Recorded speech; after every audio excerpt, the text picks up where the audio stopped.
Merci mesdames et messieurs de rester fidèles à Yubi Media. Bienvenue à toutes et à tous à suivre cette nouvelle session de formation. À présent, voici son sommaire. Interdiction formelle de la consommation de produits fortement alcoolisés, communément appelés chiffres de la ville touristique de Goma. Dans un communiqué nous parvenu, l'autorité urbaine a soulevé que cette mesure s'inscrit dans un contexte de modération de la consommation d'alcool en ville de Goma, pointé du doigt d'être à la base de plusieurs troubles à l'ordre public. Les détails, mesdames et messieurs, vous seront fournis. Pendant ces temps, dans la ville de Béni, les infirmiers font un SOS et ils traversent ces moments difficiles liés à la non-perception de leur salaire. La plupart d'entre eux, ces infirmiers, soulèvent également qu'ils n'ont pas suffisamment de médicaments pour subvenir aux besoins de la population. Vous les suivrez également dans ces journaux. Restez connectés sur la plateforme de Yubi Media pour suivre l'exclusivité de ces journaux riches en informations.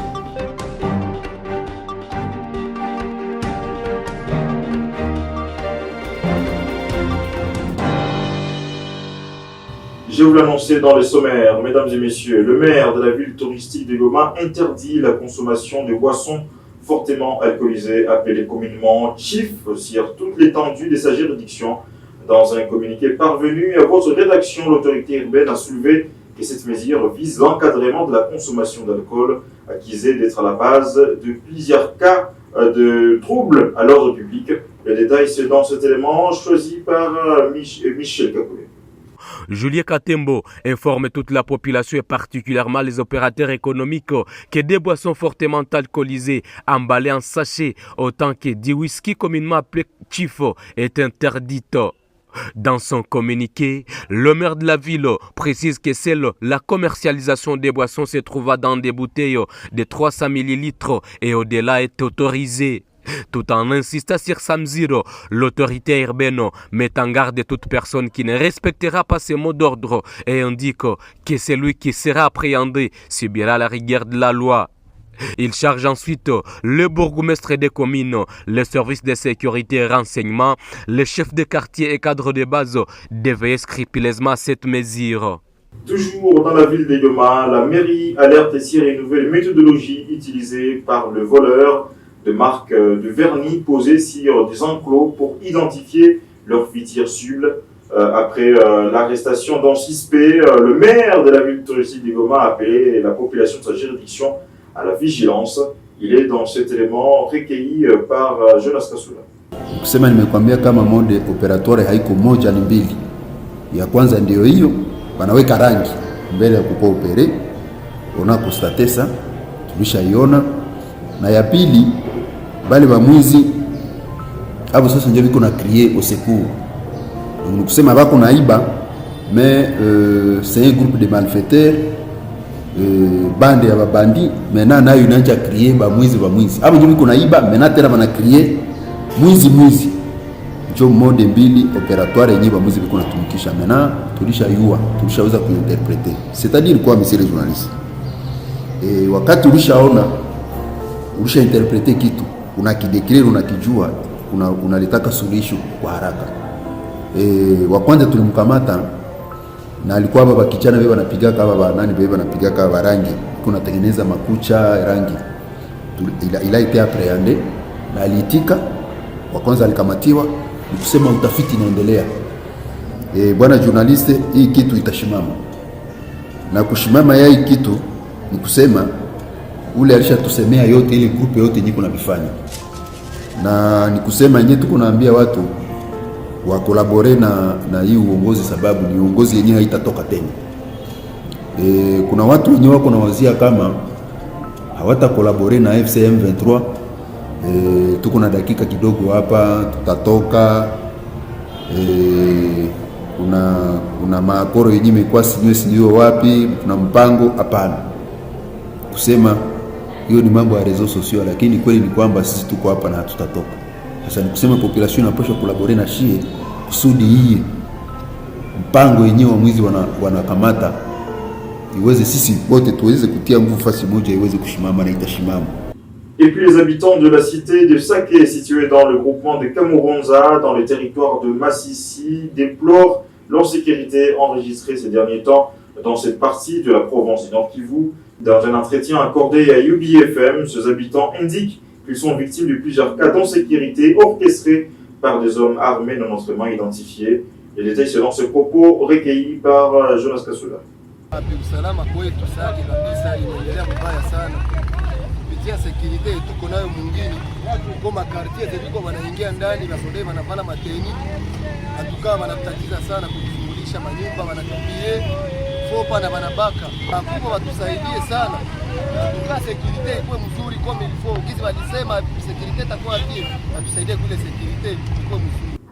Je vous l'annonçais au sommaire, les infirmiers de la ville de Beni éprouvent plusieurs difficultés liées au non-paiement de plusieurs d'entre eux, mais aussi à l'insuffisance de médicaments face à l'arrivée massive de plusieurs déplacés dans cette ville de la province du Nord Kivu. Le président de l'ordre des infirmiers de la ville de Beni a échangé autour de ces deux éléments avec l'autorité provinciale pro-Kinshasa ce mardi. Voici ce qui ont été ses impressions après cette audience. Nous sommes dans des difficultés vis-à-vis de la prise en charge de la population. Sur place, vous vous souvenez que nous avons trop de déplacés de guerre interne et nous sommes appelés à les prendre en charge. Et nous sommes obligés d'utiliser dans notre domaine, nous parlons de la déontologie et éthique, avoir des moyens ou pas, nous sommes en train de les prendre à charge. Et en dehors de ça, nous avons aussi d'autres familles qui sont parfois abandonnées. Il y en a trop déjà qui nous viennent malades, qui ne sont pas accompagnés.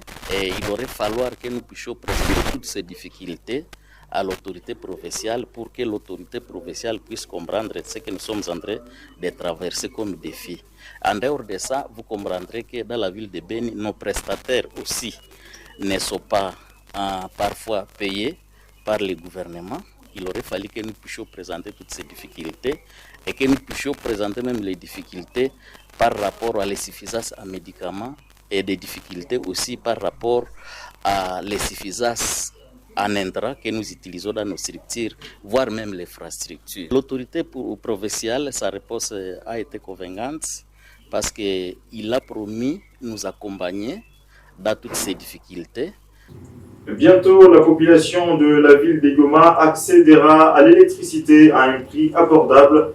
Une commission ad hoc a été mise en place pour faire les suivis des instructions du gouverneur de la province qui voudrait que la population accède à l'électricité fournie par les sociétés SNEL, Nourou, Sokoté et Virunga SARL. Gilles Silpenzebanga, directeur provincial de la régie eau et électricité au Nord Kivu sous la FCM 23, en parle dans cet élément. Grâce à ces réunions qui sont organisées par l'autorité provinciale, grâce à sa détermination, les sociétés se sont alignées dans la démarche, dans la volonté du chef. Et déjà, nous pouvons annoncer que ceux qui sont abonnés, par exemple, chez Sokodé, ils vont voir dans leur facture de ce mois la réduction de $3 de location compteur pour les clients basse tension et la réduction de $10 de location compteur chez les clients moyenne tension. Donc ça, c'est déjà une avancée. Et par rapport à l'éclairage public, parce que l'autorité provinciale tient à ce qu'il y ait l'éclairage public pour contribuer entre autres à la sécurisation de la ville. Et déjà, la société Nourou a annoncé l'installation de 400 lampadaires dans la zone sous son contrôle. La société Virunga a annoncé l'éclairage public dans les quartiers proches de la ville de Goma, mais des quartiers de la chefferie de Bukumu. Donc c'est dans Munigi, dans Mouja, dans Roussayo, là où il va déployer son réseau. Donc l'autorité provinciale est en train de faire un effort déjà considérable par rapport à ça. Et par rapport à la satisfaction de la demande dans les zones de concession, ils se sont engagés tous à travailler dans ce sens-là. Et comme je vous ai dit, le processus est encore en cours. Les tarifs vont aussi suivre parce qu'ils doivent aussi baisser les tarifs. Et là, on est donc en train de travailler et l'autorité provinciale nous a demandé d'aller vers ces sociétés-là, essayer de voir les bases de calcul de leurs tarifs pour qu'enfin les tarifs aussi puissent diminuer. Et donc l'objectif, c'est aussi de favoriser l'accès à l'électricité, que les gens n'aient pas peur de se raccorder à l'électricité par peur de la facture qui va suivre. Actualité internationale à présent, le conclave pour désigner le prochain pape qui succédera au pape François débute ce mercredi et 7 mai 2025 à Rome. Dans ces conclaves, 5 cardinaux africains restent favoris, dont le Congolais Fridolin Ambongo à la 2e position, bien que la liste s'annonce très rude. Les détails dans cet élément signé Jonas Kesula. Il s'agit de Peter Turkson, Ghana, 76 ans, l'un des cardinaux africains les plus influents. Monseigneur Turkson a souvent été présenté parmi les favoris pour devenir le premier pape noir de l'Église. Né dans une famille modeste de 10 enfants, Monseigneur Turkson parle 6 langues et s'est rendu à plusieurs reprises au Forum économique mondial de Davos pour alerter le chef d'entreprise des dérives de l'économie libérale. Fridolin Ambongo, République démocratique du Congo, 65 ans. Voix puissante du mouvement pour la paix en République démocratique du Congo, un pays meurtri par des décennies de violence, Fridolin Ambongo pourrait rassembler sur son nom des votes des cardinaux jugés conservateurs. Il avait en effet joint sa voix aux protestations soulevées par la publication en décembre 2023 par le Vatican du document Fiducia Supplica. La confiance suppliante ouvra la voie aux bénédictions des couples de même sexe.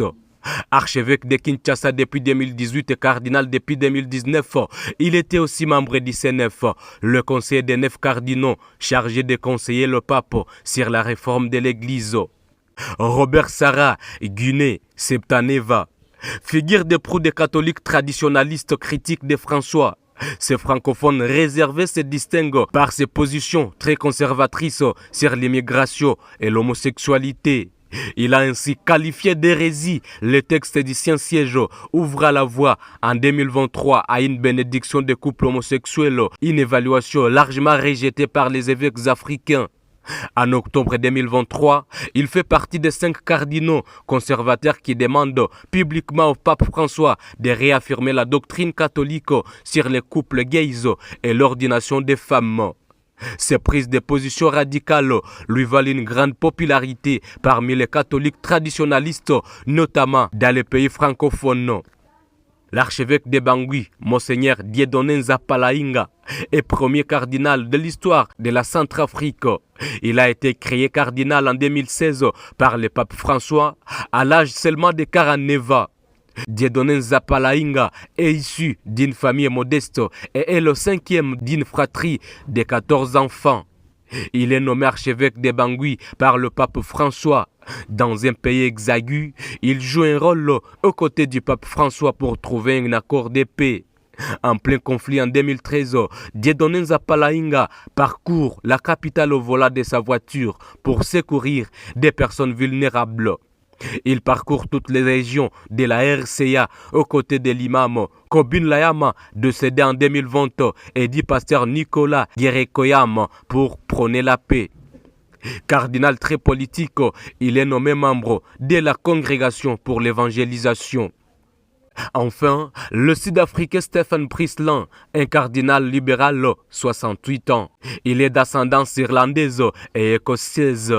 Stephen Priestlin est le seul de 2 cardinaux sud-africains à pouvoir voter au conclave. Il est archevêque de Johannesburg après avoir été celui du Cap pendant près de 15 ans.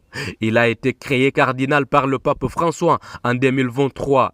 Il est considéré comme étant un libéral au sein de la curie, mais également influent et capable de parler aux plus conservateurs. Et c'est donc, mesdames et messieurs, avec cet élément d'actualité internationale que nous bouclons cette session d'information. Restez scotchés sur différentes plateformes et Ubimedia pour rester informés en continu de toutes les informations au pays.